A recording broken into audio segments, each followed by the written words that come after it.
بسم اللہ الرحمن الرحیم ربنا اغفر لی ولوالدی وللمؤمنین یوم یقوم الحساب۔ صدق اللہ العظیم۔ درود پاک پڑھیے۔ الصلاۃ والسلام علیک یا رسول اللہ وعلی آلک واصحابک یا حبیب اللہ۔ سارے حضرات روشی پڑھیے۔ الصلاۃ والسلام یا سیدی یا نبی اللہ وعلی آلک واصحابک یا نور۔ حمد و صلاۃ کے بعد آپ حضرات سماعت کر رہے تھے کہ عزیز القدر بشارت صاحب کی والدہ کا یہ ختم علم ہے۔ میں ان کے جنازے پر ہی آنا چاہتا تھا، اس کے بعد بھی مجھے آنا چاہیے تھا کیونکہ ان سے بڑا قریبی میرا تعلق ہے، پر اپنی صحت کی وجہ سے میں حاضر نہ ہو سکا۔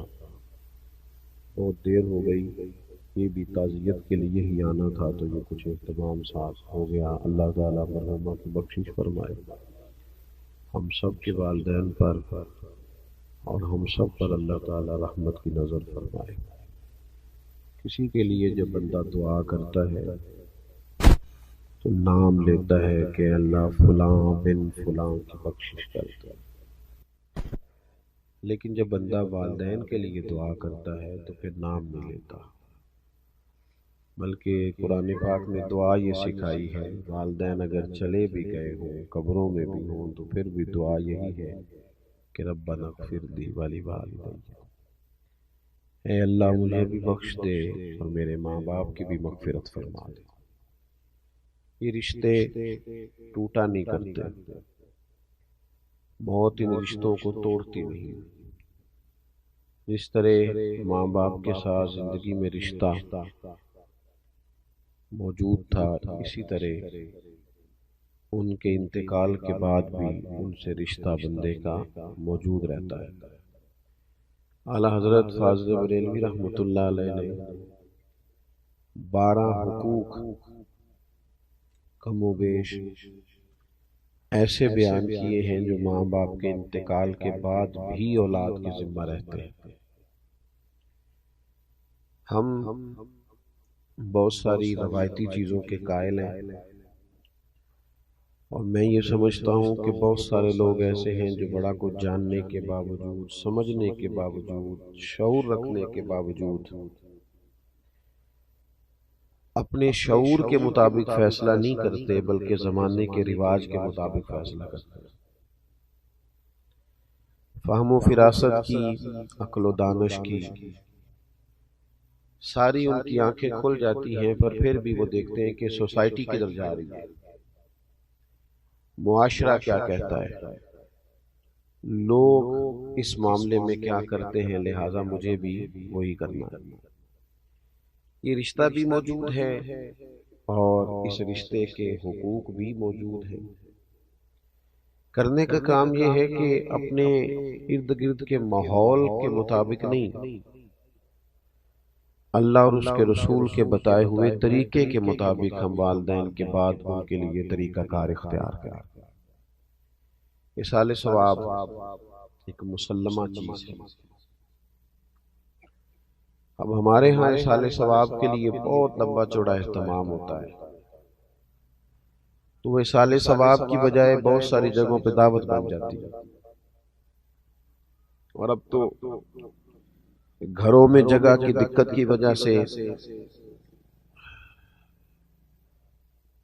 میرج ہالوں کے اندر اس کو جب سے منتقل کیا گیا ہے تو تب سے تو وہ ایک باقاعدہ نظریہ ہی ایک اور طرح کا ہوتا ہے، وہ تو ایک بالکل ماحول ہی اور نظر آتا ہے۔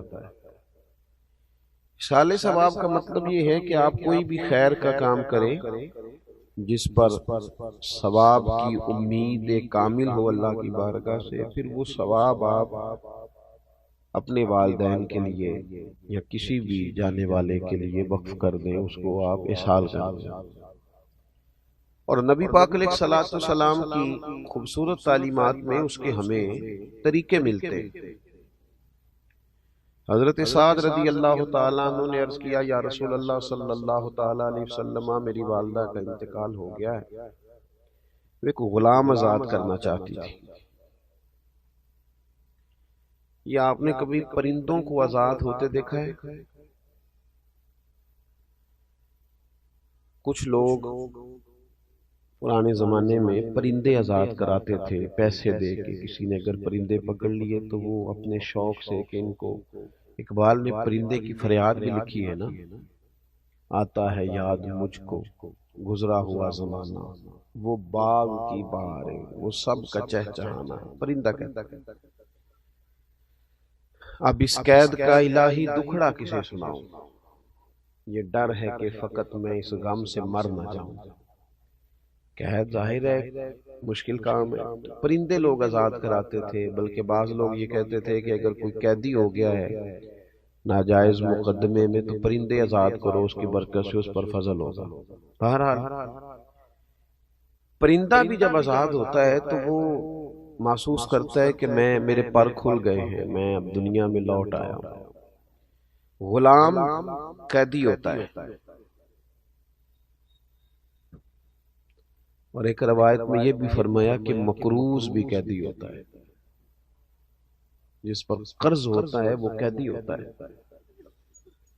حدیث پاک میں موجود ہے۔ غلام بڑی تکلیف میں ہوتے تھے، نبی پاک علیہ السلام نے تدریجاً اپنے صحابہ کو یہ توجہ دلائی کہ غلاموں کو آزاد ہونا چاہیے۔ کفارے کے طور پر بھی کہا کہ جا تو 3 غلام آزاد کر، جا تو اتنے غلام آزاد کر۔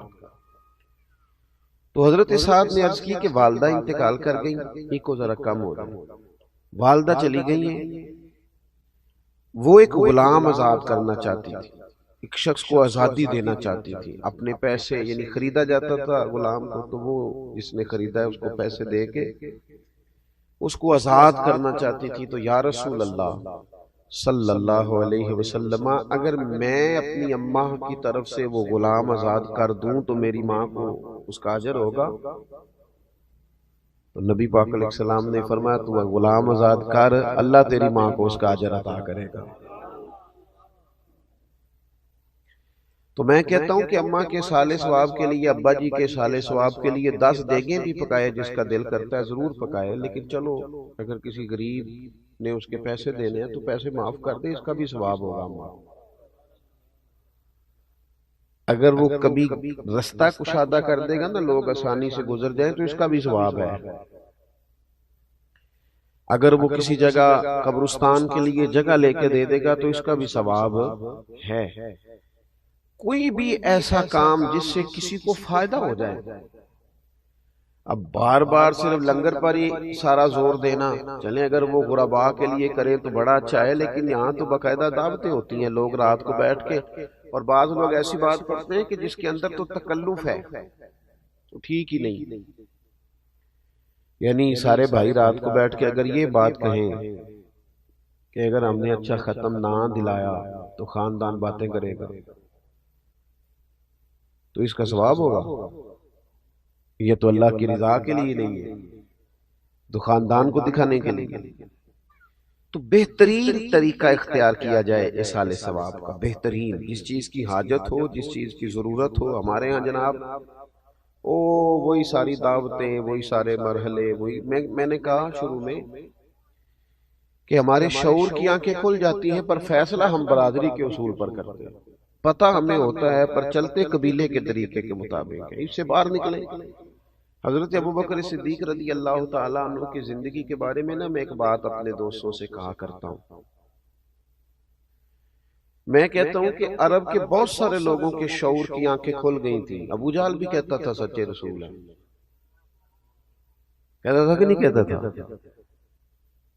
ابو لہب بھی کہتا تھا سچے ہیں۔ شعور کی آنکھیں کھل گئی تھیں، ضمیر کی نہیں کھولتے تھے۔ حضرت صدیق اکبر کا کمال یہ ہے کہ شعور کی کھلی تو انہوں نے ضمیر کی بھی فوراً ہی کھولی، فوراً کلمہ پڑھا، ارد گرد کا ماحول نہیں دیکھا۔ ہمارے ہاں تو مصیبت ہے، سیاںا بیانا حاجی بندہ، نیک آدمی، وہ شادی بیاہ کے موقع پر اپنے بچوں کو غیر شرعی رسومات سے روک نہیں پاتا، کھڑے ہی نہیں ہوتے اللہ رسول کی رضا کے لیے، اللہ رسول کے لیے سٹینڈ ہی نہیں لیتے، باقی سب جگہ لے لیتے ہیں۔ تو ایک تو اصالِ ثواب کا طریقہ بہترین اختیار کریں، ایک کو میں نے کہا تھا ذرا کم ہو جائے تو آپ کا شکریہ۔ دوسری بات یہ ہے کہ والدین کے جانے کے بعد ان کے اعزا و اقربا سے، ان کے دوست احباب سے اچھا سلوک کیا جائے۔ جب ماں باپ سے رشتہ مرنے کے بعد نہیں ٹوٹتا تو چچا جان سے کیسے ٹوٹ گیا، ماموں سے کیسے ٹوٹ گیا، خالاؤں اور پھوپھیوں سے کیسے ٹوٹ گیا؟ ان کے رشتہ داروں سے اور ان کے دوستوں سے اچھا سلوک کیا جائے۔ ہمارا یہ مسئلہ بن گیا ہے کہ ہم سمجھتے ہیں کہ ایک بندہ چلا گیا ہے تو اب اس کے پیچھے سارے رشتے رخصت ہو گئے، یہ درست نہیں ہے۔ کوشش کریں کہ ان رشتوں کو لے کے چلیں۔ حضرت ابو بردہ رضی اللہ تعالیٰ عنہ سے حضرت عبداللہ ابن عمر ملنے آئے۔ جناب عبداللہ ابن عمر بڑے مصروف آدمی تھے، صحابہ کرام علیہم رضوان میں سے حج کے سب سے زیادہ مسائل حضرت عبداللہ ابن عمر جانتے تھے، تو ایک بڑی تعداد ان کو ویسے بھی فتویٰ دیتے تھے صحابہ میں سے، اور ان کے گرد ایک بڑی تعداد لوگوں کی رہتی تھی۔ تو حضرت ابو بردہ سے جب وہ ملنے گئے تو وہ بڑے حیران ہوئے کہ آپ ایک مصروف آدمی ہیں، میرے پاس کیسے آ گئے؟ تو فرمانے لگے اس لیے آیا ہوں کہ آپ کے والد میرے والد جناب عمر کے دوست تھے۔ کوئی نہیں سمجھ آئی آپ کو میں نے کیا کہا؟ اپنے یار نو ملن نہیں آیا، اپنی یاری نہیں پگتان آیا، ابا جی دی یاری نبیڑن آیا، والد صاحب کی اس دوستی کو نبھانے آیا۔ آپ کے والد میرے والد کے دوست تھے، اور فرمانے لگے میں نے نبی پاک علیہ السلام سے سنا ہے کہ جو والدین کے انتقال کے بعد قبر میں بھی ان سے اچھا سلوک کرنا چاہے وہ ان کے دوستوں سے اچھا سلوک کرے، ان کے رشتوں کو لے کے چلے، اس تعلق کو نبھائیں۔ ہمارے ہاں لوگوں کا یہ رویہ ہو جاتا ہے کہ میری اماں جی گئی تو میرے ننیال والے گئے، ابا جی گئے تو میرے ددیال والے گئے، ان رشتوں کو نبھایا جائے۔ تیسری بات، بس اسی پر میں نے گفتگو کو ختم کر دینا ہے، وہ ہے دعائے بخشش، دعائے مغفرت۔ صوفیہ کرام فرماتے ہیں یہ جو اللہ تعالیٰ نے ہمیں کہا ہے نا کہ تم مجھ سے دعا کرو تو میں تمہاری دعا پر کسی بندے کی بخشش کر دوں گا، تم دعا مانگو، تو فرماتے ہیں یہ بہت بڑی عزت دی ہے اللہ نے ہمیں۔ کسی جگہ بھی ہر آدمی کی سفارش نہیں سنی جاتی، لیکن مالک کہتا ہے تم مجھ سے کہو میں معاف کر دوں گا۔ 40 بندے جنازہ پڑھ دیں، 3 صفحے جنازہ پڑھ دیں، 3 بندے جنازہ پڑھ دیں، ہے نا حدیث پاک میں سارا کچھ، تم آؤ آ کے کھڑے ہو جاؤ، اس کی بخشش کی دعا کرو میں معاف کر دوں گا، تو کہتے ہیں یہ تو اللہ نے ہمیں عزت دی، ورنہ ہم اور رب کی بارگاہ تو چھوٹی سی جگہ بندہ سفارش کرے تو قبول نہیں ہوتی، اور مالک کہتا ہے تم کہو نا میں معاف کر دوں گا۔ اور ہم کیا کرتے ہیں؟ آپ کبھی ڈاکٹروں کے پاس ان بچوں کو دیکھیں جو دوائیوں کے سیل مین بن کے آتے ہیں، میڈیکل ریپس، کبھی دیکھیے گا، مجھے موقع ملا دیکھنے کا۔ وہ جب آتے ہیں نا تو وہ بالکل لباس عمدہ ان کے حساب سے، اور وہ جچی تلی بات کریں گے، اور 1 منٹ 1 سیکنڈ کے لیے بھی کوئی اضافی جملہ نہیں بولیں گے، انہوں نے قائل کرنا ہے۔ کسی بھی آفیسر کے پاس آپ جب جاتے ہیں اپنا کیس لے کر، کسی بھی جگہ آپ نے فارورڈ کرنا ہے تو بڑی جچی تلی باتیں، خاص چیزیں، اہم معاملات، لیکن دعا کے لیے جب اللہ کی بارگاہ میں حاضر ہوتے ہیں، دعا کرو جی، دعا کرو جی، فوت کی ہو گئی تو اگر پوچھا جائے کہ بھلا آپ نے کیا دعا کی ہے، ہاتھ کھڑے کر دیے، پتہ ہے بارگاہ کون سی ہے وہ دیکھیں نا۔ اور پھر جب بندہ دنیا میں کسی بندے کو بھی اپنے حق میں قائل کرتا ہے تو اس کا کوئی طریقہ ہوتا ہے قائل کرنے کا، وہ بڑے درد سے کہتا ہے کہ آپ کی مہربانی دی، بڑے ضرورت مند ہیں، آپ سے بڑا پیار ہے، آپ بڑے اچھے ہیں، آپ اگر مہربانی آپ نے اپنے حق میں قائل کرنا ہے نا، تو اللہ کی رحمت کو جب بندے نے منانا ہو اور پھر وہ بے توجہی سے دعا کرے، رٹے رٹائے جملے، رٹی رٹائی باتیں، وہ یار کسی کو بھی کسی نے منانا ہو تو کوئی طریقہ ہے، اور پھر مالک کریم کی بارگاہ کو راضی کرنا ہو۔ میں نے دیکھا وہ بس ٹھیک ہے، میری طرح کے پیروں مولویوں کے ذمے لگایا، اچھے لوگوں کی بات نہیں کرتا، تو ان کے پاس ایک رٹی رٹائی دعا ہوتی ہے سب کے لیے اکٹھی، اس میں نام ایڈ کیا نئے بندے کا، چلو جی چھٹی۔ وہ خدا کے بندے دعا مانگ، تھوڑی مانگ لے، 4 سیکنڈ کی مانگ پر درد سے مانگ، تو منا مالک کو، وہ بڑا کریم ہے، بڑی جلدی مان جاتا ہے۔ تو حاضری دے ذرا، تیرا مطلب تیری باڈی لینگویج بتائے کہ تو اسے منانے آیا ہے، تیرے لہجے کا حسن، تیرے لفظوں کی جولانی، تیرے انداز کا عجز، تیری انکساری، تیرا اس کی بارگاہ میں حاضری کا انداز، تو اسے منا رہا ہے، پتہ چلے۔ لیکن وہ جناب کیا بتائیں، میں دیکھتا ہوں لوگوں کو دعا کرتے، پھوڑی پہ بیٹھے ہیں، دعا مانگی جا رہی، اخبار بھی پڑھ رہے ہیں، سیاسی تبصرے بھی کر رہے ہیں، دعا بھی مانگ رہے ہیں، اور پھر اس کے بعد کہانیاں بھی رات کو سنائی جاتی ہیں، بڑے تعلقات نے جی، اللہ کا فضل ہے جی، 15 دن ہو گئے ہیں بیٹھے، لوگ آئی جا رہے ہیں۔ بھئی وہی آنا جانا تو کوئی کمال نہیں ہے، آپ تو کسی کی دعا کے لیے بیٹھے ہیں، یہ بتائیں کہ آپ نے کس درد سے مانگا۔ آپ کو پتہ ہے حضور نے فرمایا قبر میں جو بندہ ہے وہ اس طرح ہے جس طرح کوئی دریا میں ڈوبنے والا۔ اس بات کی شدت کو ملاحظہ کریں، وہ اس طرح ہے جس طرح دریا میں کوئی ڈوب رہا ہوتا ہے۔ حضور فرماتے ہیں وہ انتظار کرتا ہے کہ کوئی میرے لیے دعا کر دے، بھائی کر دے، بیٹا کر دے، ماں کر دے، رشتہ دار کر دے، کوئی کر دے، وہ منتظر ہے کہ کوئی میرے لیے دعا کرے۔ تو وہ تو دریا میں ڈوب رہا ہے، آزمائش میں ہے، اور یہاں جناب موقع ملنے کے باوجود دعا نہیں ہو رہی۔ خوب دعا کی جائے، درد سے دعا کی جائے، جانے والے کے لیے اللہ کی بارگاہ میں عرض کیا جائے، کوشش کی جائے۔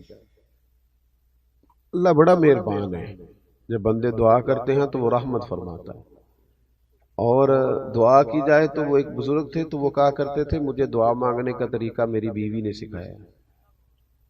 کس نے؟ پریشان ہو گئے آپ سارے، مشکل بات کر دی میں نے۔ اللہ تعالیٰ آپ کو جزائے خیر دے، خیر جہاں سے بھی ملے سیکھنی چاہیے، اللہ آپ کو سلامت رکھے۔ تو بیوی کے بارے میں تو ویسے ہی کہتے رہتے ہیں بہت سارے لوگ کہ تینوں سکھاندی ہے، تو بھئی یہ تو مطلب ویسے ہی ایک بات بڑی پڑھی لکھی ہے اور بڑی ضرب المثل ہے، تو آپ پریشان کیوں ہو گئے؟ وہ اللہ والے تھے تو انہوں نے اس کا اقرار کیا کھل کے، کہنے لگے مجھے دعا مانگنے کا طریقہ میری بیوی نے سکھایا۔ جناب کیسے؟ رب کا بندہ نا اس کی لو لگی ہوتی ہے، کوئی بھی بات کر رہا ہو تو اس کی کیفیت کہیں اور ہوتی ہے۔ فرمانے لگے کوئی ضرورت تھی گھر میں تو میری اہلیہ نے، میری زوجہ نے مجھے کہا کہ کچھ پیسے چاہیے، گھر کا فلاں کام کرانا ہے۔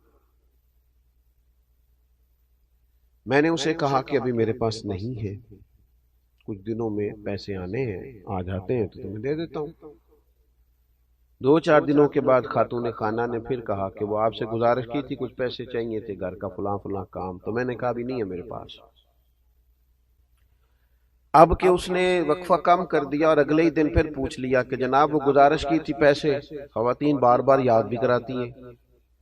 کہتے مجھے غصہ آیا تو میں نے جھڑک ڈالا، میں نے کہا تو کیا مجھے ہر وقت پریشان کر دی، کہا ہے نا جب ہوں گے تو دے دوں گا، ڈانٹا میں نے۔ کہتے میں نے ڈانٹا تو وہ سلیقہ مند خاتون میری ڈانٹ سہتی رہی، پھر چپ کر گئی، اور اس نے ایک بات کہی تو مجھے رب سے مانگنے کا طریقہ آ گیا۔ وہ کہنے لگی تھوڑی دیر چپ رہنے کے بعد آپ ہی میرے شوہر ہیں، آپ سے نہ کہوں تو پھر میں کس سے جا کے کہوں۔ کہتے ہیں اس نے بات کہی، وہ چپ کر گئی تو میں رو پڑا۔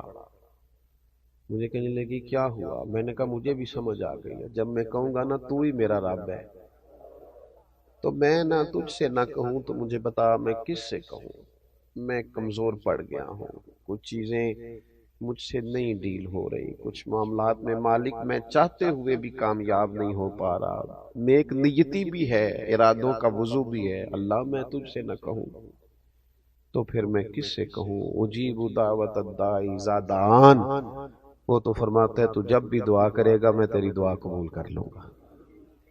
تو دعا کا رشتہ تھوڑا مضبوط کرے، اپنے جانے والوں کے لیے بالخصوص دعا کرے۔ وہ بھی ہم کسی سے کراتے ہیں، قرآن شریف بھی کسی سے پڑھوا لیتے ہیں، فلانا کام بھی کسی سے کرا۔ ہم نے کیا کیا اپنے ماں باپ کے لیے؟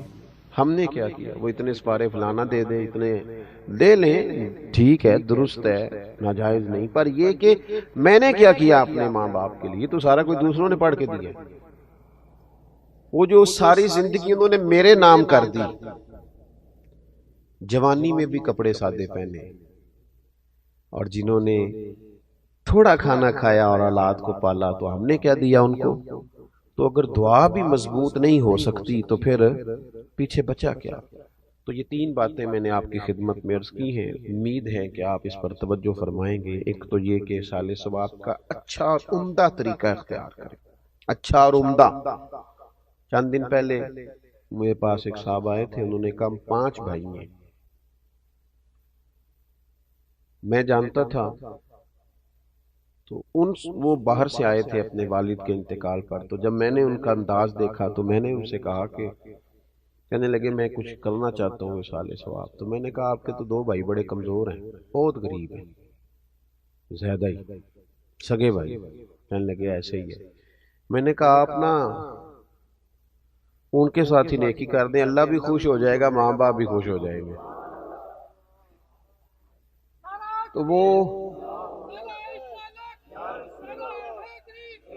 تو وہ مجھے کہنے لگے کہ مطلب یہ، میں نے انہیں کہا کہ یہ حوالہ میں آپ کو دکھاتا ہوں کہ حضرت ابو طلحہ رضی اللہ تعالیٰ عنہ نے جب اپنا باغ پیش کرنا چاہا تھا تو نبی پاک نے کہا تھا اپنے رشتہ داروں میں بانٹ دیں۔ تو گھر میں بھی نیکی کریں گے تو اس سے بھی اجر ہوگا، تو اچھا اصال ثواب کریں۔ اور دوسرا، والدین کے جو رشتے ہیں، جو ان کی دوستیاں ہیں، ان کو نبھانے کی کوشش کریں۔ تیسرا، دعا ذرا ذوق والی، ذرا درد والی، ذرا مزے والی۔ میں تو کہتا ہوں ہر کام میں لطف لے کے نا، ہمارے ہاں محفلیں ہوتی ہیں، جلسے ہوتے ہیں، کچھ بھی، جب تک آپ اس میں پورے ذوق میں نہیں نا، پورے لطف میں نہیں،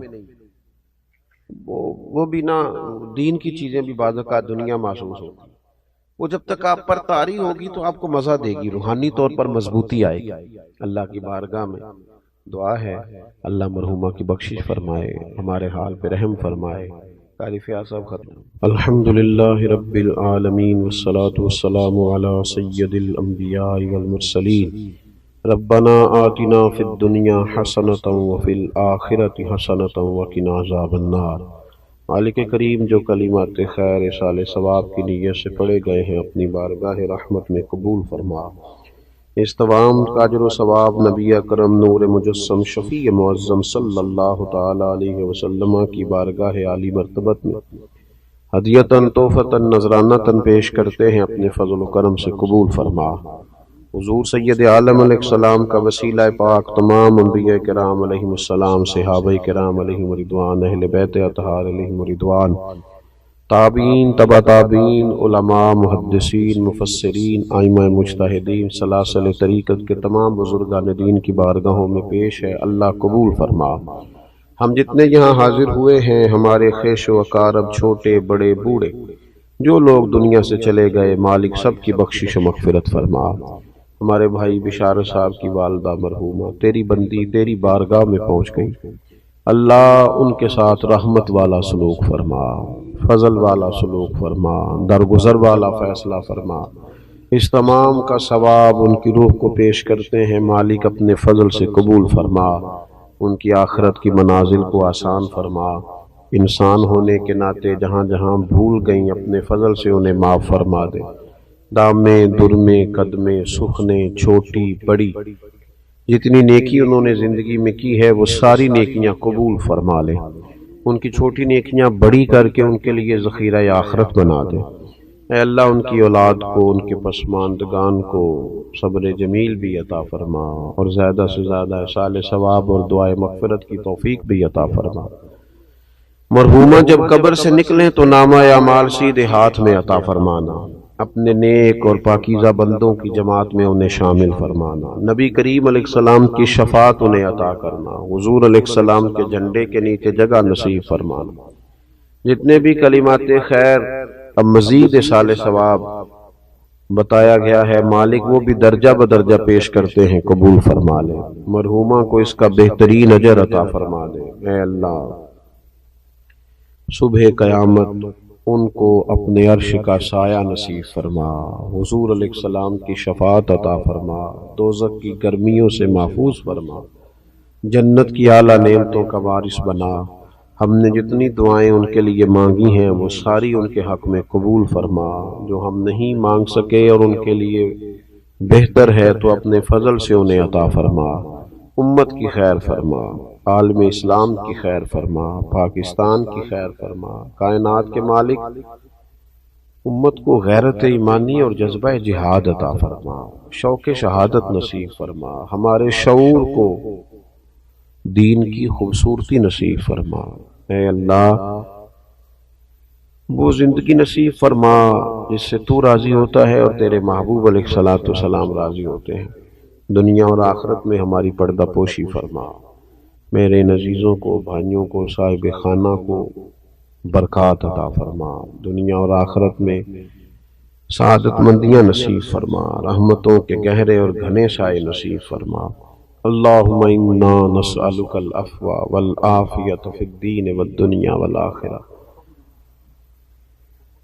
اللہ تعالیٰ ان کی پھپھو جان بیمار ہیں، انہیں شفا عطا فرما دے، صحت اور عافیت نصیب فرما دے، تمام بیماروں کو شفا دے، تمام کی مشکلات آسان فرما دے۔ رب اغفر وارحم وانت خیر الراحمین، وصلی اللہ تعالی علی حبیبہ سیدنا و مولانا محمد۔